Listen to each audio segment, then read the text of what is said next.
Vous avez trouvé? On peut se tenir debout. Psaume 68, le verset 13.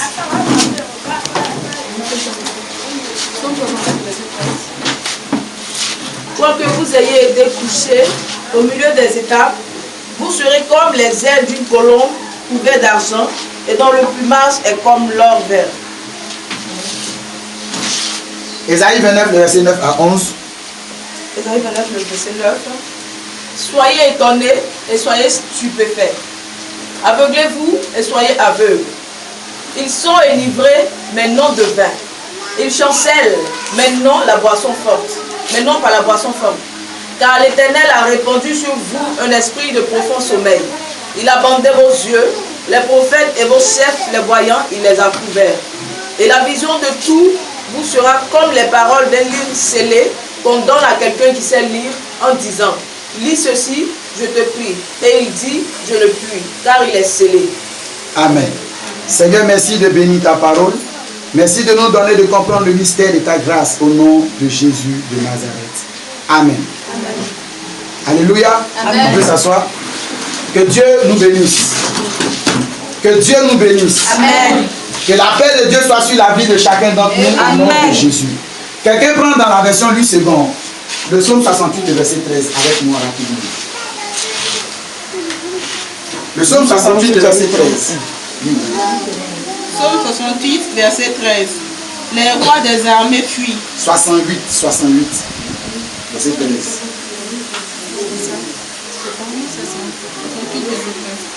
Les rois des armées fuient. On va passer à que ça commence. Le 14. Tandis que vous reposez au milieu. Chez toi, c'est le verset 14. Tandis que vous reposez au milieu des étals. Un instant. La Bible dit, pendant que vous dormez, là où on fait coucher les moutons ou les bœufs,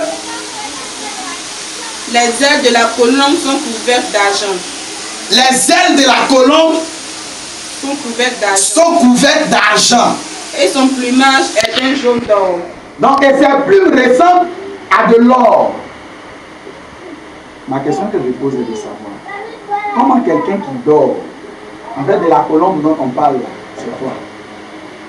On dit pendant que tu es couché là où le mouton et puis le bœuf habitent,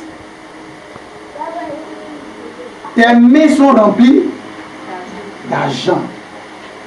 Tes poils sont identiques à de l'or. Ça veut dire quoi, votre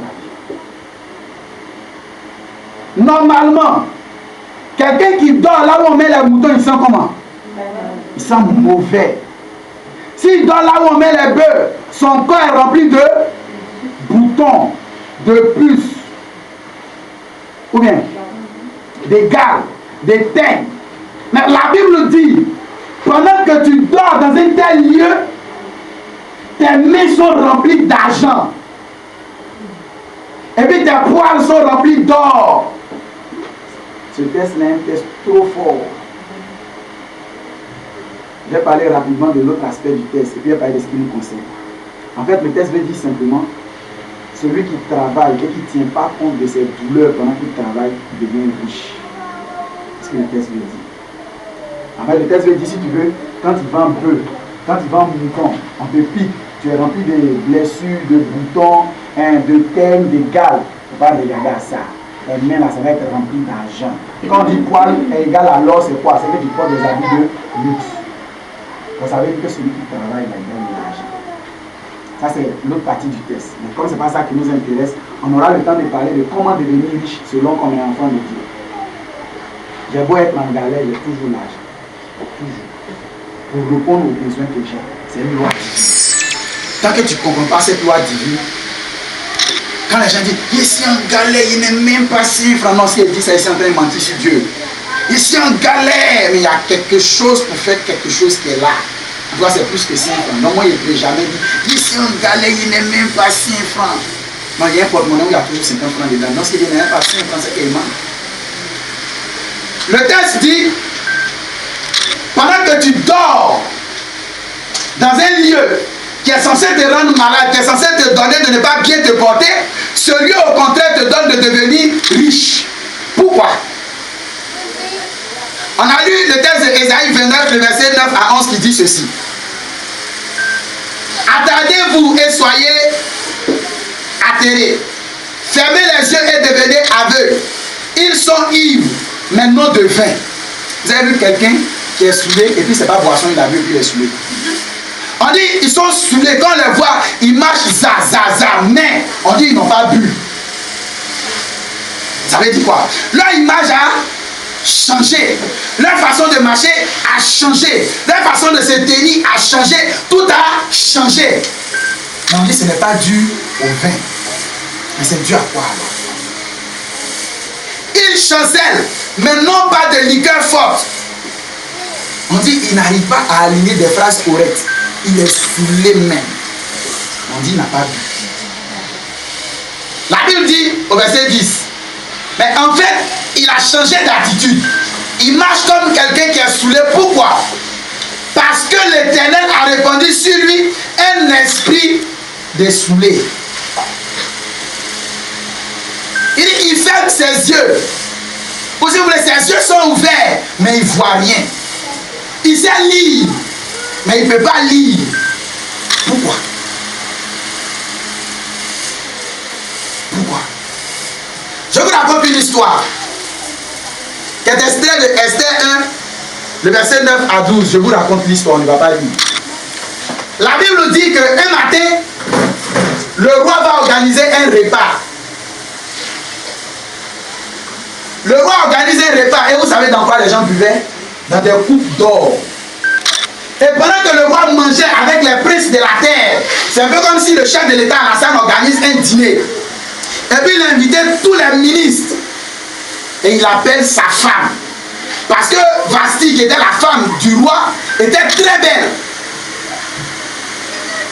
Et il appelle sa femme. Il dit aux gens, il dit, appelez madame. Elle n'est qu'à venir, elle va faire défiler devant les gens ici. Il dit que ma femme est jolie. Donc pour montrer aux gens que sa femme est belle. On va appeler madame. Madame qui allez-y lui dit, ne viens pas. Est-ce que c'était la première fois qu'on organise fête dans le palais? Non. Il y a fête là-bas tous les jours. Pourquoi c'est ce jour-là que le roi a décidé de montrer à tout le monde que sa femme est jolie? Quelqu'un sait pourquoi? Qui sait pourquoi la femme du roi a refusé de venir? Personne ne sait pourquoi. 1 Samuel, le chapitre 16, le verset 1 à 14. Esaïe disait qu'ils ont des yeux, mais qu'est-ce qui se passe? Ils ne peuvent pas lire, ils ne peuvent pas voir. Vasti avait des yeux, mais elle ne pouvait pas comprendre ce qui était en train de se passer. Vasti dormait à sa place. Elle faisait ce qu'elle avait l'habitude de faire. Et elle le faisait bien. Mais pourquoi ce jour-là, la reine Vasti a refusé de faire ce qu'elle fait bien? Si vous comprenez, pourquoi? 1 Samuel, le chapitre 16, le verset 1 à 14 dit ceci. On écoute. Et l'Éternel dit à Samuel. L'Éternel va dire à Samuel. Jusqu'à quand mèneras-tu deuil sur Saül? Tellement Samuel aimait son fils spirituel Saül. Donc quand Saül pêche, Samuel demande pardon à Dieu pour qu'il laisse Saül tranquille. Dieu lui dit, je ne veux plus de Saül. Mais Samuel pleure toujours devant Dieu pour dire pardon, il faut prendre Saül toujours. Vu que moi je l'ai rejeté pour qu'il ne soit pas roi sur Israël, remplis ta tonne d'huile et va.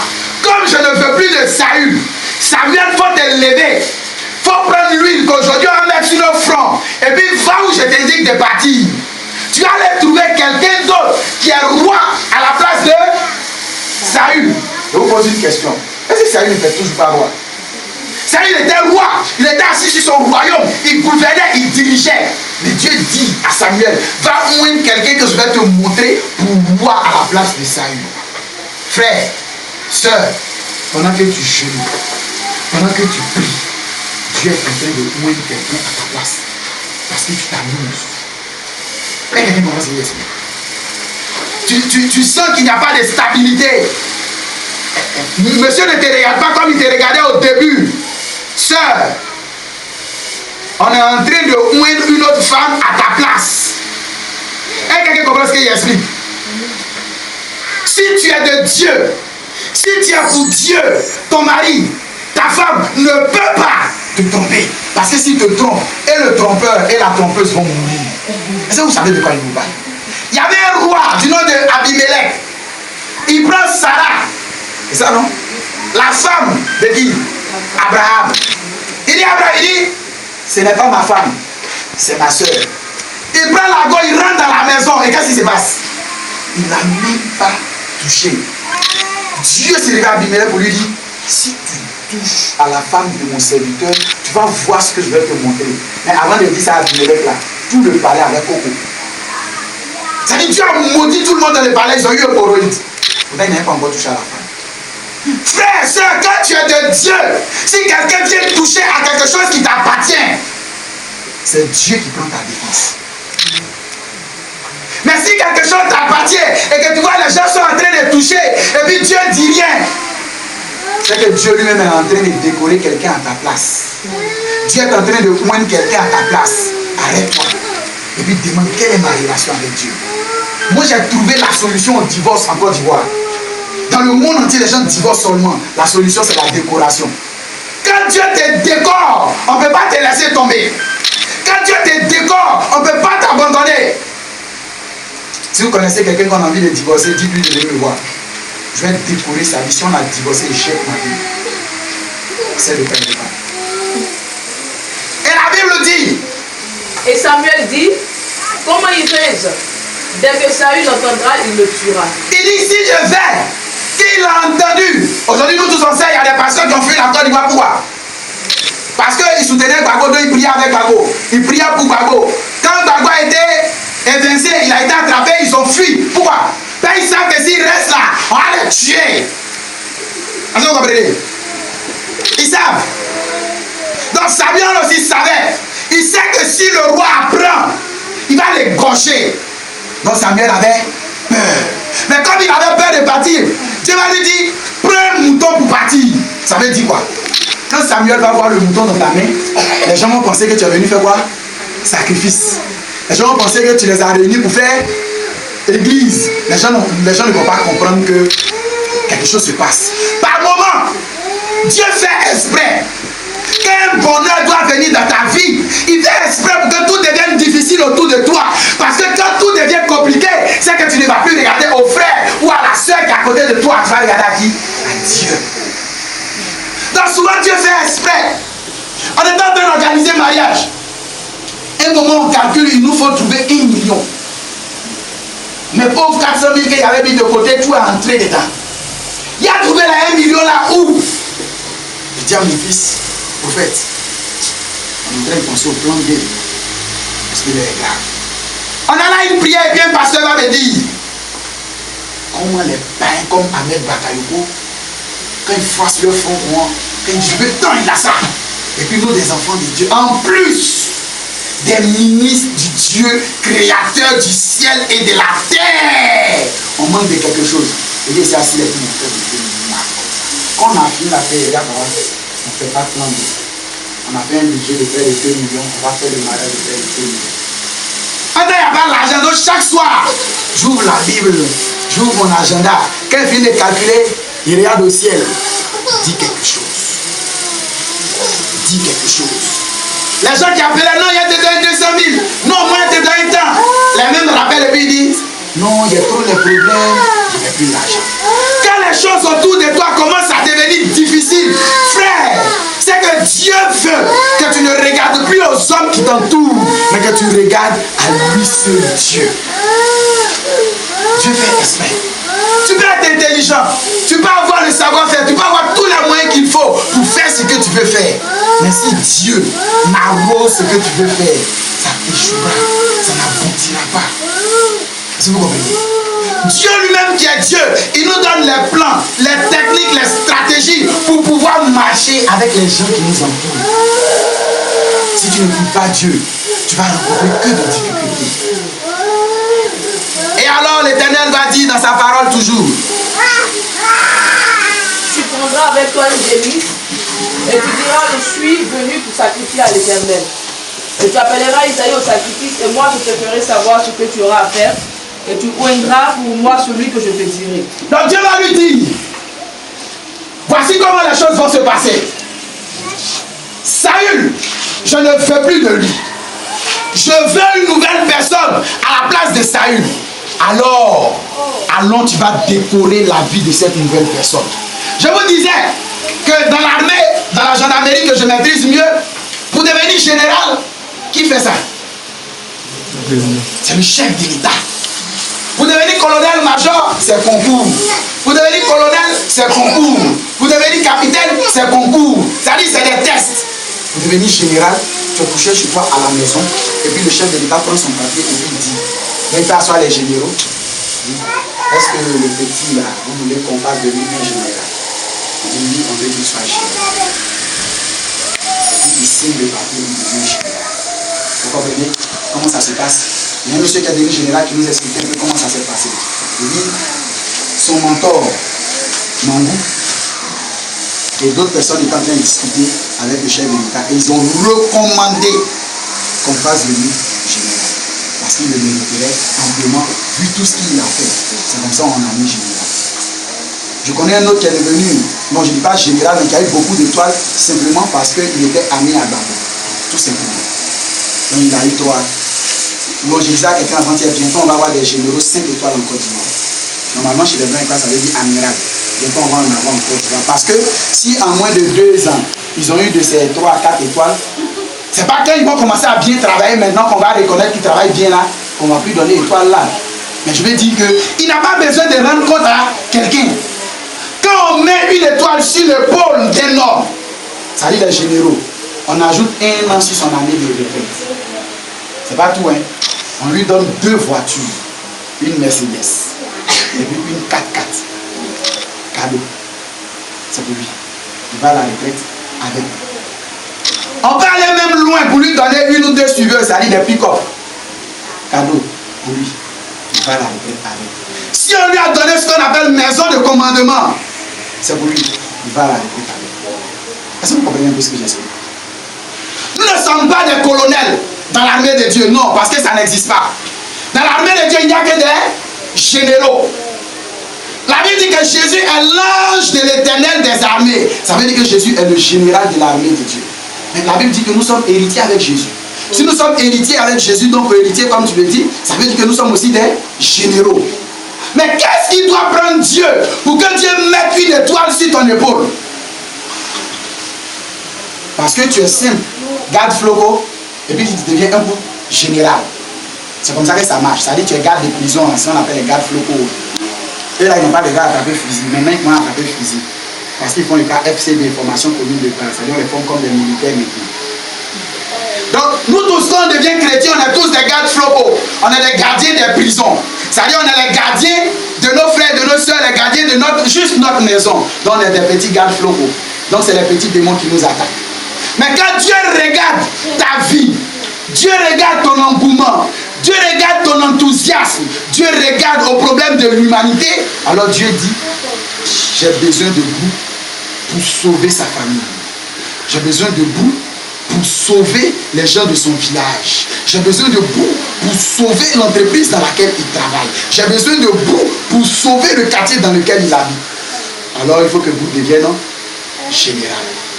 Et ça veut dire quoi? Il faut que Dieu te décore. Vous comprenez? Dieu a chassé Vasti pour une seule raison.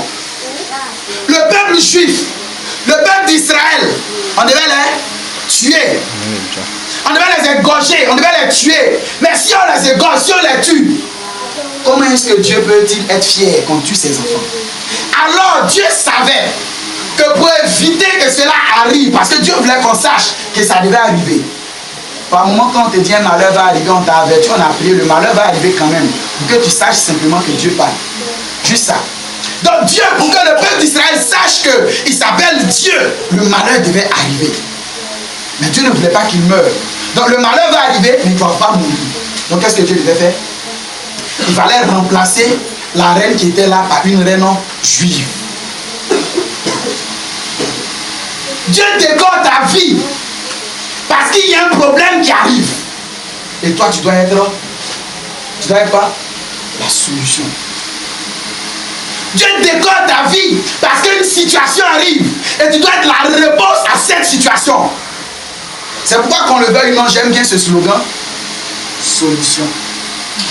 J'aime bien l'expression. Parce que, en fait, ceux qui ont fait, c'est des ingénieurs en commerce, en communication. Ils se sont assis et puis ils ont dit, voici ce qui marche avec. Donc c'est sur la base d'un spot qu'ils ont créé et puis ils lui ont donné le slogan Ado Solution. Vous n'avez pas regardé ce spot à la télé? Ne donne pas ta voix au péché toxique. Vous ne vous rappelez pas de ce spot-là? C'est une agence de publicité qui l'a conçu. Donc ils l'ont conçu, ils ont trouvé la bonne signature qui allait avec. On va à l'école pour faire ça. Donc j'aime parce que ceux qui ont réfléchi, ils sont là à l'école correctement. Pour vous dire que si Dieu décore ta vie, c'est parce que tu es la solution pour une situation. Dieu dit à Samuel, va décorer. Samuel arrive, il voit le premier fils d'Isaïe. Il dit, c'est lui que je vais décorer. Pourquoi? Le monsieur était grand, en forme, musclé. C'est comme s'il y a un danger qui arrive ici. Un jour, il y a quelqu'un qui vient pour te frapper. On va faire un qui est assis. On va monsieur vous qui est assis. On va se dire la vérité, vrai. Vous avez parti pour cacher chez qui? Entre les deux. Pourquoi? Il fait 10 ans.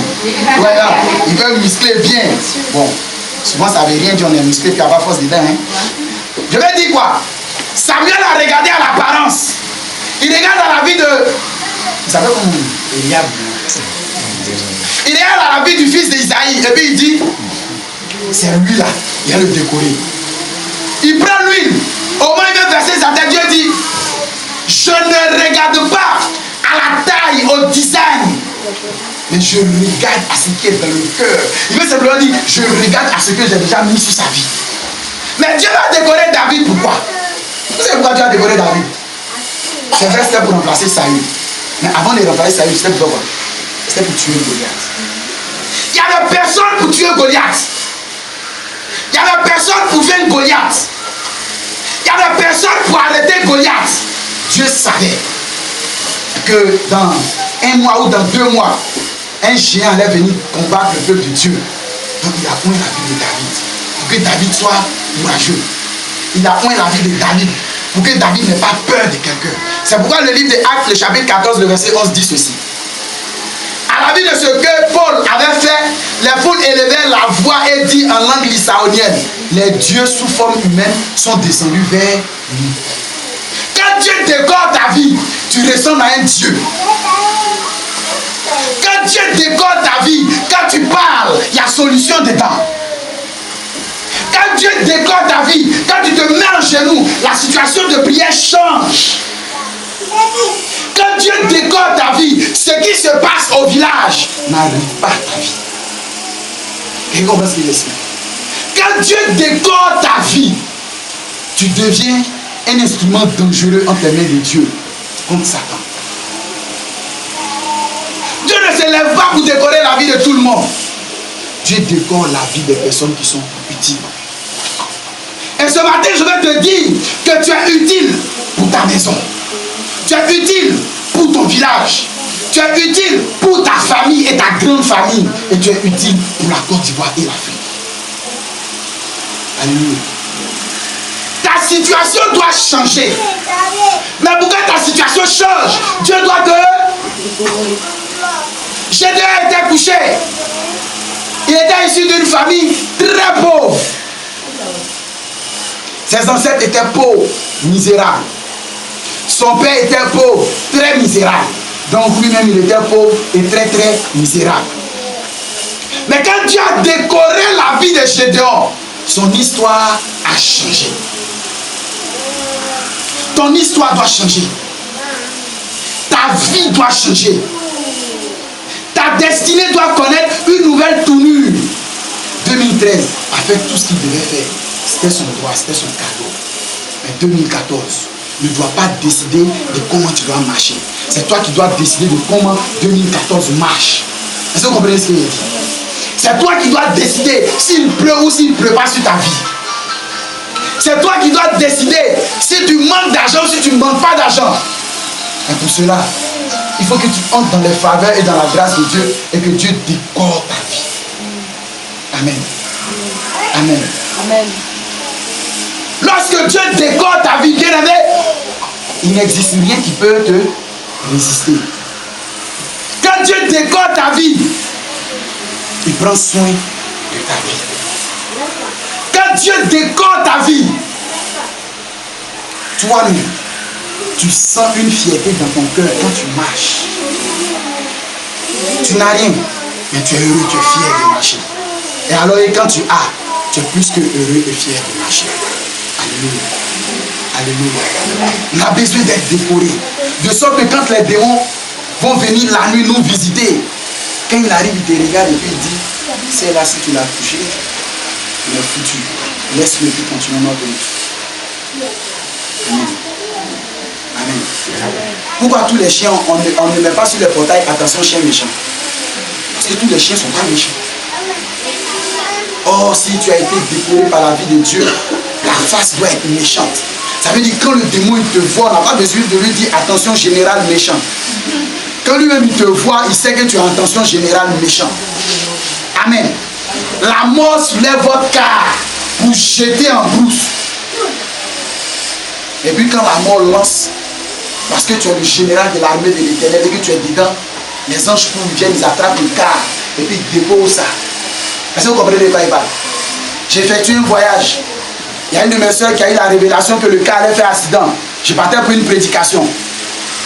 On a pris un mini-car et le car balançait comme ça sur l'autoroute.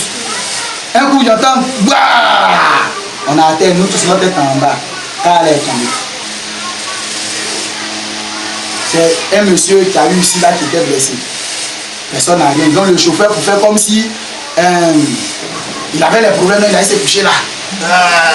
Et puis il a sauvé, il dit, est-ce qu'il arrive? On s'en dit,